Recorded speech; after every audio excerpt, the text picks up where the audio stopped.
The Battle of Midway was a major naval battle considered a significant event in the Pacific theater of World War II.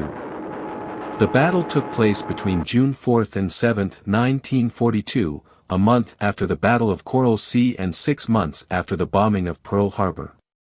In this battle, the United States Navy successfully and effectively halted the Japanese Imperial Navy's attack. The American victory resulted in significant losses for Japan and buried their strategic plans. Similar to the attack on Pearl Harbor, the Japanese Empire aimed to eliminate the United States as a strategic power in the Pacific in order to establish the Greater East Asia co-prosperity sphere. They hoped that another defeat would demoralize the United States and force them to negotiate an end to the Pacific War on terms favorable to Japan. In an effort to win the battle, Japan devised a plan to lure the limited number of American aircraft carriers into a trap. They hoped to exploit the weaknesses in American defense and destroy as many carriers as possible. Furthermore, Japan also planned to capture Midway Atoll as part of their expansion strategy to extend their defensive line, facilitating their future attacks on Fiji and Samoa. They believed that seizing Midway Atoll would provide them with a stronger position to launch further attacks on these territories. However, Japan's plan turned out to have weaknesses as their assumption of a demoralized American reaction was incorrect.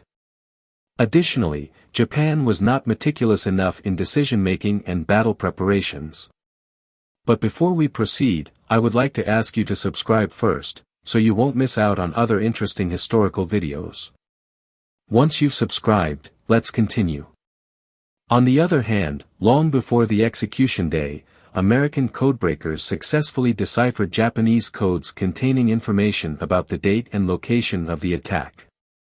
This enabled the United States Navy to plan a sudden ambush against Japan. As a result, in the Battle of Midway, 4 Japanese aircraft carriers and 1 heavy cruiser were sunk, while the United States lost 1 aircraft carrier and 1 destroyer. Before the Battle of Midway, Japan swiftly achieved all its initial objectives in the war, such as taking over the Philippines, invading Malaya and Singapore, and securing important resource areas in the Dutch East Indies. However, they now faced obstacles in formulating effective strategies due to differences in strategy between the Japanese Army and Navy, as well as internal conflicts among military commands. Admiral Yamamoto had a primary concern about the remaining U.S. aircraft carriers, as he believed they were the main obstacle to Japan's overall military campaign in the Pacific. This concern became more apparent after the Doolittle air raid on Tokyo in April 1942, where Yuzov B-25 aircraft from the USS Hornet aircraft carrier showcased their capabilities. Although the air raid was militarily considered insignificant, its psychological impact greatly affected the Japanese and revealed weaknesses in air defense around the main Japanese islands. To eliminate this threat, Yamamoto devised a plan to sink the U.S. aircraft carriers and capture Midway Atoll, which was the only strategic island in the eastern Pacific besides Hawaii. Yamamoto argued that by conducting a military operation against the main aircraft carrier base at Pearl Harbor, the United States would lose the ability to wage war. However, considering the strong American air base in Hawaii, Yamamoto shifted the next target to Midway. Yamamoto had a plan based on optimistic intelligence data, assuming that only the USS Enterprise and USS Hornet remained as the main U.S. aircraft carriers. The USS Lexington had already sunk, while the USS Yorktown was heavily damaged in the Battle of Coral Sea. The Japanese also knew that the USS Saratoga was still undergoing repairs on the Pacific coast after suffering damage from a torpedo attack by a submarine. Despite all this, Yamamoto was convinced that the United States had been demoralized due to 6 months of consecutive defeats. He confidently believed that his plan this time would succeed as predicted. Yamamoto then planned to disperse his ships, especially the battleships, so that the likelihood of being discovered by American ships before the battle was very small. The Japanese fleet intended to shadow and destroy all the approaching U.S. fleet ships near Midway under Admiral Nagumo Chuchi, and after weakening the defense, Japan would prepare to launch an attack at noon. However, unbeknownst to Yamamoto, the United States had successfully broken the secret codes of the Japanese Navy. The code breaking allowed the United States to know Japan's plans, including the dispersed and unsupported formation of their ships. U.S. preparations in an effort to prepare themselves against an enemy deploying 4 to 5 aircraft carriers simultaneously. Admiral Chester W. Nimitz, Commander-in-Chief of the Pacific Ocean areas, needed all the aircraft carriers that the United States possessed. Admiral Nimitz assigned a task force of 2 aircraft carriers, the Enterprise and Hornet, under the command of Vice Admiral William Halsey. However, due to Halsey's health problems, specifically psoriasis, he was replaced by Rear Admiral Raymond A. Spruance as the commander of the escort carrier group led by Halsey. Additionally, Admiral Nimitz also called back the task force led by Rear Admiral Frank Jack Fletcher from the Southwest Pacific area. Elsewhere, the Pearl Harbor Naval Shipyard worked tirelessly, and within 72 hours, they managed to repair the Yorktown, making it ready for battle again. Several new squadrons were also deployed from the Saratoga aircraft carrier, although they didn't have enough time for sufficient training. At Midway Atoll, the United States Army Air Forces had stationed 4 squadrons of B-17 Flying Fortress along with several B-26 Marauders. The Marine Corps had 19 SBD Dauntless dive bombers, 7 F-4 F-3 Wildcats, 17 Vought SBU-3 Vindicators, 21 F-2A-3 Brewster Buffaloes, and 6 Grumman TBF-1 Avenger torpedo bombers taken from Torpedo Squadron VT-8 based on the USS Hornet. Meanwhile, on the Japanese side, the Japanese aircraft carrier Zuikaku, after sustaining damage in the Battle of Coral Sea, remained in Kure and awaited the arrival of replacement aircrews. However, due to the Japanese Navy's Level C training program's failure, they were unable to promptly gather the necessary replacement crews. From this, we can see that Japan seemed immature in preparing its plans as they were unable to replace the deceased or injured aircrews. Meanwhile, the aircraft carrier Shokaku suffered severe damage from bomb attacks in the Battle of Coral Sea and required months of repairs in dry dock. Although there was a possibility of using aircraft from the damaged aircraft carrier for Zuikaku, the Japanese side appeared not serious in their efforts to prepare their aircraft carriers for battle. As a result, Admiral Nagumo could only deploy 4 aircraft carriers, including Kaga and Akagi as Carrier Division 1, while Hiryu and Soryu served as Carrier Division 2. The Japanese attacking aircraft consisted of Aichi D-3A-1 dive bombers and Nakajima B-5N-2 bombers, which could function as either torpedo bombers or conventional bombers. The main fighter aircraft used was the Mitsubishi A-6M20, known for its high speed and good maneuverability.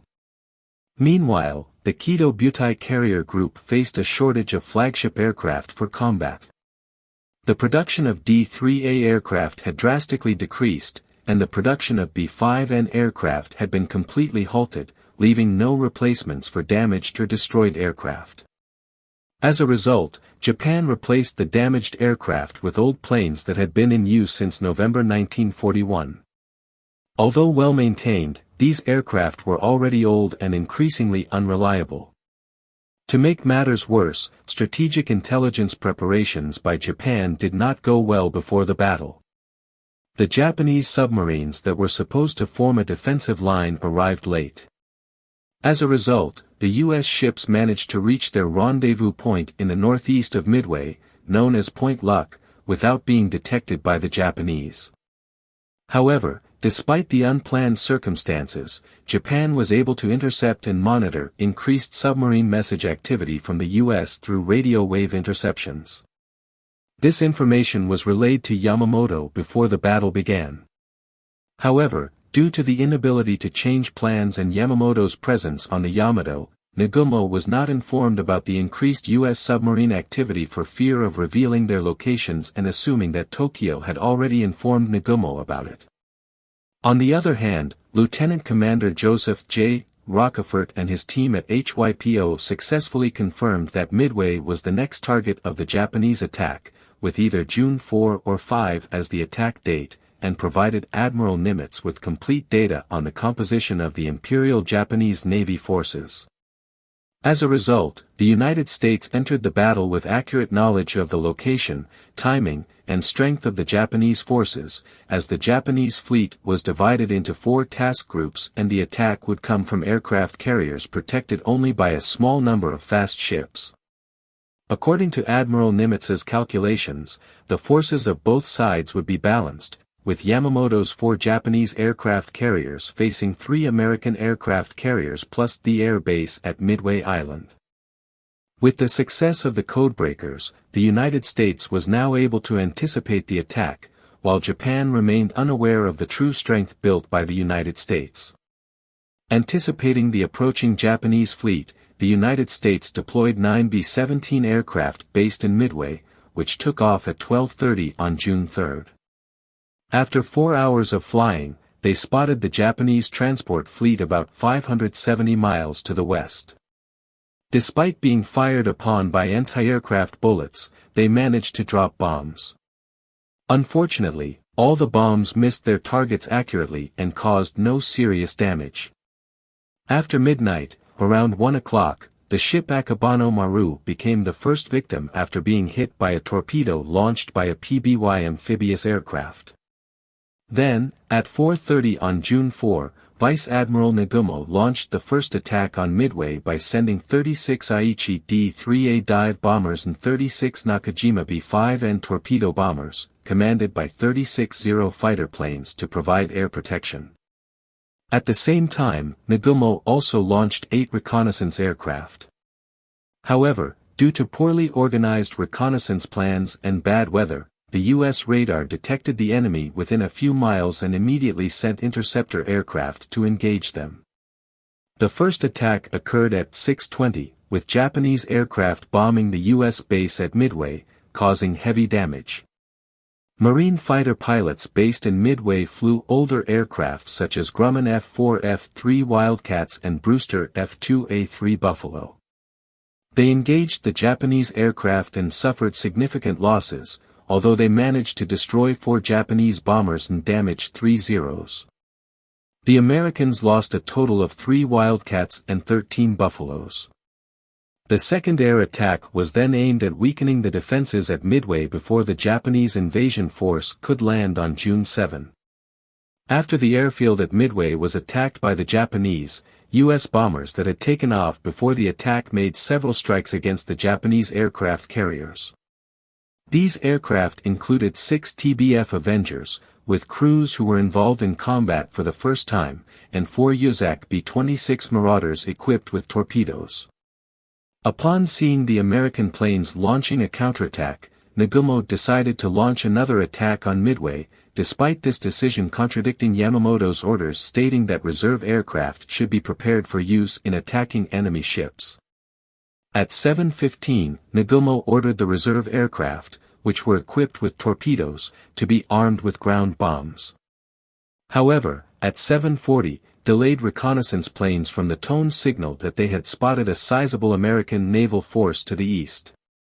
Upon receiving this information, Nagumo quickly cancelled his order and instructed to switch back the reserve aircraft to torpedoes for engaging the ships.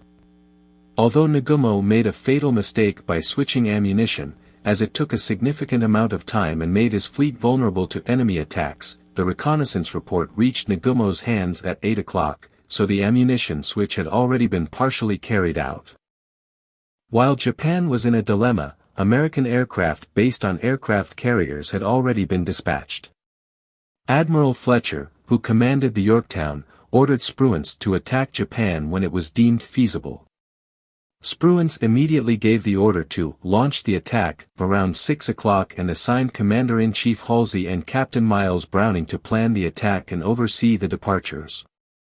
A few minutes after 7 o'clock the first aircraft took off from the aircraft carriers Enterprise and Hornet, followed by aircraft from the Yorktown at 8 o'clock.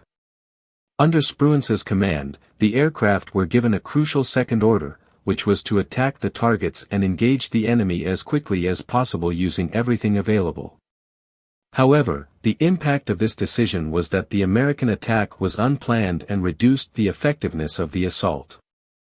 Although the United States had known the enemy's location, aircraft from the aircraft carriers faced difficulties in finding their targets.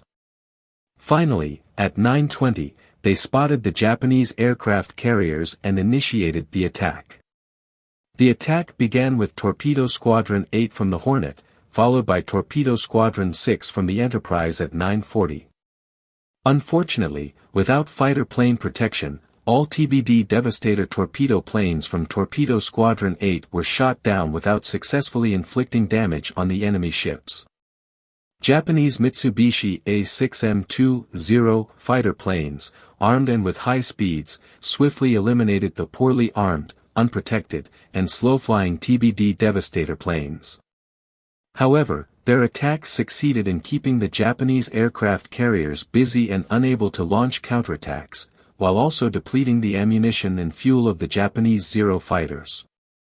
Coincidentally, the third attack came from VT-3 Torpedo Squadron at 10 o'clock. Most of the armed Japanese patrol planes were forced to engage, scattering them to the southeast quadrant of the Japanese fleet. Two separate formations of SBD Dauntless dive bombers from VT-3 Squadron, led by Admiral Clarence Wade McCluskey and Max Leslie, approached the Japanese fleet from the northeast and southwest. In fact, at that time, they happened to be trailing the Japanese cruiser Arisher, which was still sailing at full speed to join the Japanese aircraft carrier fleet after failing to sink the U.S. submarine Nautilus with depth charges. The fully armed Japanese reserve fighter planes filled the hangar deck. Fuel lines were also lying on the deck due to hurried refueling operations. Additionally, the possibility of changes in orders at any moment resulted in bombs and torpedoes being stacked around the hangar instead of being safely stored in the ammunition room. This certainly made the Japanese aircraft carriers extremely vulnerable to explosions. Starting at 10:22, aircraft from the aircraft carrier Enterprise launched repeated attacks against the aircraft carrier Kaga, their main target. To the north, within 4 minutes, the aircraft carrier Akagi was also hit by bombs dropped by bombers from the Enterprise. At the same time, aircraft from the Yorktown targeted the aircraft carrier Soryu, and the VT-3 Torpedo Squadron attacked the aircraft carrier Hiryu. Akagi was hit by a bomb that penetrated the upper hangar deck and ignited aircraft fuel and ammunition. The Soryu was also struck by 3 bombs on its hangar deck, while the Kaga took around 4 or more bombs. As a result of these attacks, all 3 aircraft carriers suffered massive fires and became inoperable. The crew quickly abandoned the ships before they eventually sank. Now, Hiryu, being the only remaining ship, decided to launch a counterattack. The first attack from Japanese dive bombers caused heavy damage to the Yorktown, with 3 bombs hitting the boiler area, rendering the ship inoperative. Although the Japanese hoped to reduce their losses by sinking 2 American aircraft carriers in 2 attacks, the Yorktown managed to withstand the Japanese assault. Japanese planes then launched a second attack, believing that the Yorktown had already sunk. They attacked the Yorktown under the assumption that they were targeting the Enterprise. After being hit by torpedoes twice, the Yorktown lost power and listed 26 degrees to the port side. The Yorktown was now unable to continue the battle, and Admiral Fletcher was forced to transfer his command center to the heavy cruiser Astoria. News of the alleged success of 2 consecutive attacks, which were believed to have sunk an American aircraft carrier, boosted the morale of the Kido Butai warriors.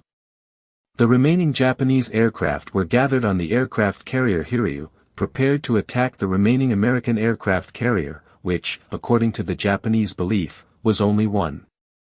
Towards the evening, scout planes from the Yorktown located the position of the aircraft carrier Hiryu and immediately launched a final attack.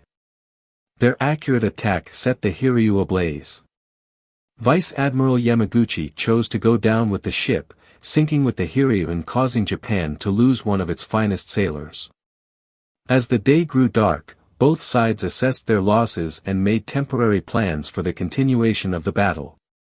Admiral Fletcher, who had left the aircraft carrier Yorktown, felt unable to command from the cruiser and transferred operational command to Spruance, who commanded 2 aircraft carriers from Task Force 16. Although aware that the United States had won, Spruance still did not know the remaining number of Japanese ships. Therefore, he decided to maintain his position at Midway with his aircraft carriers. To avoid the possibility of nighttime battles with the Japanese fleet, Spruance then changed the direction of his fleet and retreated to the east, then turned back west towards the enemy at midnight. On the other hand, Yamamoto initially decided to continue the battle and sent the remaining fleet to the east to search for American aircraft carriers. At the same time, 1 Japanese aircraft carrier was assigned to bombard Midway. However, the Japanese fleet failed to locate the American ships due to Spruance's decision to temporarily retreat to the east. Seeing their intended targets disappear, Yamamoto ordered his fleet to retreat to the west. On June 5 and 6, the submarine Tambor, under the command of Lieutenant Commander John Murphy, played a crucial role in the outcome of the battle. They spotted several ships but couldn't identify whether they were enemies or allies. They reported their findings to Admiral Robert English, commander of the Pacific Submarine Fleet, who then relayed it to Ray Spruance through Nimitz. Spruance, unaware of Yamamoto's actual fleet location, mistook the ships for an invading fleet at Midway. The ships spotted by Tambor were part of Yamamoto's bombardment unit consisting of 4 cruisers and 2 destroyers. At 2:55, these Japanese ships were ordered to retreat westward. The presence of Tambor was also detected by the Japanese ships, and a collision occurred between Mogami and Mikuma as they both maneuvered to avoid Tambor. At 6 o'clock, Murphy reported that 2 Mogami-class cruisers were sailing westward, approximately 100 nautical miles from Spruance's position. Spruance was possibly lucky because he didn't pursue those Japanese ships. If he had pursued the Mogami-class cruisers, Spruance would have encountered Yamamoto's heavy ships, including the Yamato, in the darkness. Spruance's cruisers would have been overwhelmed, and his aircraft carriers lacked sufficient firepower. In the following 2 days, the remnants of the Japanese ships were targeted by aircraft based at Midway, and these attacks were then continued by aircraft from Spruance's aircraft carriers. Mikuma met its fate and sank as a result of the attacks, while Mogami survived heavy damage and returned to Japan for repairs. At the same time, the United States was attempting to save the aircraft carrier Yorktown. On the afternoon of June 6, USS Vireo was towing the Yorktown when the ship was attacked by 2 torpedoes launched by the Japanese submarine I-168. Although most of the crew had already been evacuated, there were still a few casualties aboard the Yorktown. However, a 3rd torpedo struck the USS Hammond, which was still providing additional power supply to the Yorktown. The Hammond was subsequently split in 2, and 80 of its crew members perished. Many casualties were caused by the underwater bomb explosion carried by the Hammond. On that day, Yamamoto ordered his ships to retreat and ended the Battle of Midway. Overall, Japan had lost about 3,000 personnel, including over 200 of their most experienced pilots, 300 aircraft, 1 heavy cruiser, and 4 aircraft carriers, while the United States lost the Yorktown and Hammond, along with approximately 145 aircraft and around 360 servicemen. The Yorktown then finally sank on June 7 at 6 o'clock. Moving on Japan, on June 10, 1942, the Imperial Japanese Navy held a conference in front of liaison officers about the incomplete results of the battle. The reason being that the actual losses were military secrets that didn't need to be known by all officers. Only Emperor Hirohito was informed about the number of sunken aircraft carriers and fallen pilots. And that's the thrilling story of the Battle of Midway. Don't forget to share this awesome video with your friends. Thank you and goodbye.